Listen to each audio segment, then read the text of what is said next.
हम संविधान को मानने वाले लोग हैं। ये बुलडोजर गरीबों पे नहीं चल रहा है, ये बुलडोजर भारत के संविधान पर चल रहा है और इस बुलडोजर का इलाज भी हम लोगों को करना पड़ेगा। मैं आपसे फिर कह रहा हूं, बुलडोजर से नहीं, आप अपनी एकता बना के रखिए। संविधान की ताकत से बुलडोजर भी निस्तानाबूद होगा और बुलडोजर चलाने वाली सरकारें भी निस्तानाबूद होंगी। मेरी बात को आप याद, ऐसे अपनी मुट्ठी ऐसे बंद करो एक बार, बताओ एकता में शक्ति है या नहीं है? बताओ बताओ, जिस मुल्क के लिए इतनी कुर्बानियां दी, मुल्क हमारा है या नहीं है? बताओ, क्या अपने मुल्क की तरक्की को मजबूत करना हमारी जिम्मेदारी है या नहीं है? देश में अमन, भाईचारा, प्रेम बना रहे और देश एकजुट होकर तमाम तरह की गैर बराबरी, तमाम तरह के जुल्म और तमाम तरह की जो समस्याएं जनता के सामने आ रही हैं, उनके खिलाफ लड़ाई लड़े।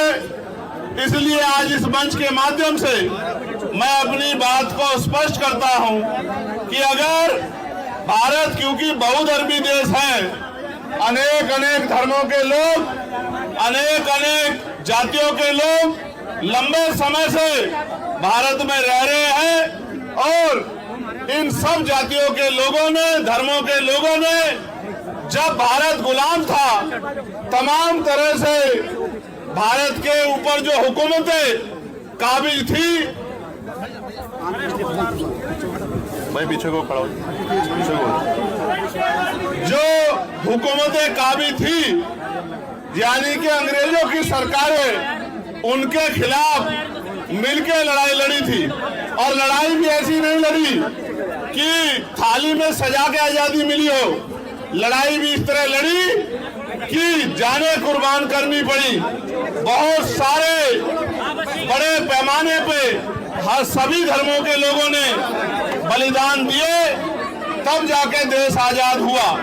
और आज जब देश को आजाद हुए 75 साल से ज्यादा हो गए हैं, तो जानबूझ के, चाहे मुसलमान हो, चाहे सिख हो, चाहे क्रिश्चियन हो, चाहे बौद्ध हो, चाहे जैन हो, या कई जगह पर अन्य धर्मों के खिलाफ भी तमाम तरह से उनको उकसाने, डराने, दबाने और उनको अकेला महसूस कराने का जो षड्यंत्र किया जा रहा है, इसके खिलाफ हम, हमारा संगठन, हमारी पार्टी पूर्ण रूप से हर कमजोर के, हर गरीब के, हर मजलूम के साथ खड़े हैं। और जब तक ये गैर बराबरी पर आधारित व्यवस्था जो लोगों को डराने, दबाने, सताने का काम करेगी, हम अपने भाइयों का हाथ नहीं छोड़ने वाले। और मैं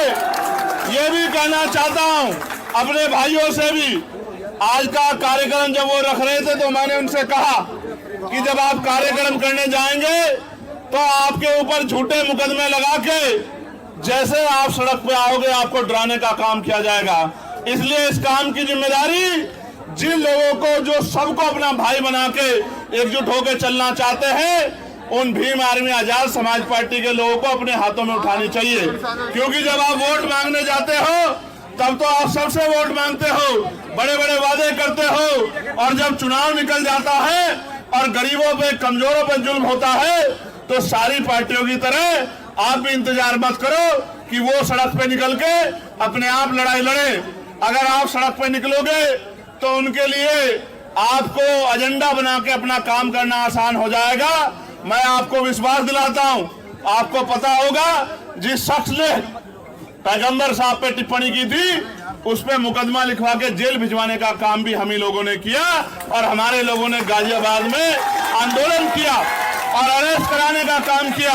और चाहे बहराइच में एक तरफा कार्रवाई करके जुल्म करने का काम किया जा रहा हो, इसलिए कि सरकार का एजेंडा चलता रहे, या हिमाचल में तमाम तरह से जो है कमजोरों पे जुल्म ढाने का प्रयास किया जा रहा हो, उत्तराखंड में प्रयास किया जा रहा हो, हर मोर्चे पे हमारी पार्टी, हमारा संगठन एकजुट होके बिना किसी राजनीतिक स्वार्थ के इस लड़ाई को लड़ने का काम कर रहा है। और मैं आपको स्पष्ट करना चाहता हूं, सिर्फ मुसलमान भाइयों के साथ नहीं, अगर जैन भाइयों के साथ, सिख भाइयों के साथ, किसान भाइयों के साथ, देश की करोड़ों महिलाओं के साथ, नौजवानों के साथ, गरीबों के साथ, अभी डीटीसी बसों वाला प्रकरण चल रहा है, जिसके साथ भी जुल्म होगा, हम अपनी देश की तरक्की के साथ खड़े हैं, हर व्यक्ति के साथ खड़े हैं। हम उस लड़ाई को लड़ने का काम करेंगे। और मैं आपको विश्वास दिलाता हूं, आगे किसी भी आंदोलन में आपको स्वतः आगे नहीं आना पड़ेगा। जब जब कोई जुल्म होगा, हम लोग उस लड़ाई को लड़ने का काम करेंगे। और याद रखना, ये जो आरएसएस के लोग हर जाति धर्म के लोगों में घुस गए, इनके विचार को मानने वाले लोग हर जाति में हैं, हर धर्म में हैं। इनसे भी हमें सावधान रहना पड़ेगा, क्योंकि जब हम इनकी बातों में आते हैं तो फिर जो है इनके मोहरे जो है हमारे लोगों को परेशान करने का काम करते हैं, सरकार के एजेंट बनने का काम करते हैं। इन एजेंटों से भी हमें सावधान रहने की जरूरत है और मिलकर इस लड़ाई को, ना कोई एक जाति ना धर्म, पूरे देश की लड़ाई है या नहीं, ये बताओ। अगर किसी पे भी जुल्म होता है तो पूरे देश को इकट्ठा खड़ा होना चाहिए, नहीं होना चाहिए? अगर किसी को सताया जाता है तो सबको उसकी आवाज उठाई जानी चाहिए। मैं आपको विश्वास दिलाता हूं, आप इसी पेड़ के नीचे हमने पहलवान बेटियों के सम्मान की लड़ाई भी लड़ने का काम किया था। आप सबको इस बात को याद रखना चाहिए। और आप जानते हैं, पार्लियामेंट में भी उन पहलवान बेटियों के सम्मान की लड़ाई को लड़ने का काम आपके चंद्रशेखर आजाद ने किया था। और आज मैं आपको विश्वास दिलाता हूं, जिस तरह से जानबूझ के टारगेट करके मुसलमानों के खिलाफ हिंसा का और ये धर्म के आधार पे जो है अपमान करने का काम किया जा रहा है, पार्लियामेंट में आवाज उठा के इस पे कानून बनवाने का काम भी हम लोग करेंगे। मेरी इस बात को आप लोग याद रखना। लेकिन मैं आपसे भी कहना चाहता हूं कि अगर आप लोग एकजुट नहीं रहे तो आपकी एकजुटता ना रहने का फायदा दूसरे लोग उठाएंगे। हमें बुलडोजर, मैं फिर कहता हूं, पहले दिन से हम लोग बुलडोजर के खिलाफ रहे हैं और बुलडोजर की प्रक्रिया न्याय संगत है नहीं। हम संविधान को मानने वाले लोग हैं। ये बुलडोजर गरीबों पे नहीं चल रहा है, ये बुलडोजर भारत के संविधान पे चल रहा है और इस बुलडोजर का इलाज भी हम लोगों को करना पड़ेगा। मैं आपसे फिर कह रहा हूं, बुलडोजर से नहीं, आप अपनी एकता बना के रखिए। संविधान की ताकत से बुलडोजर भी निस्तानाबूद होगा और बुलडोजर चलाने वाली सरकारें भी निस्तानाबूद होंगी। मेरी बात को आप याद रखिए। मुसलमान भाइयों को मेरा ये कहना है संदेश के तौर पे कि आपको हजरत पैगंबर मोहम्मद साहब को पढ़ना भी चाहिए। पढ़ना चाहिए कि उन्होंने सारी उम्र इंसानियत के लिए काम किया, कमजोरों के लिए काम किया, मजलूमों के लिए काम किया, उनको मुख्य धारा में लाने का काम किया। जो काम आज हम लोग कर रहे हैं कि हर व्यक्ति बराबर का अधिकार उसको मिले, वही काम उन्होंने किया। और उनके बाद हजरत उमर साहब ने भी वही काम किया। आपको पढ़ना चाहिए। आज तो हमारे बादशाह देखिए कैसे, तब के बादशाहों में रब के बादशाहों में फर्क भी देखिए।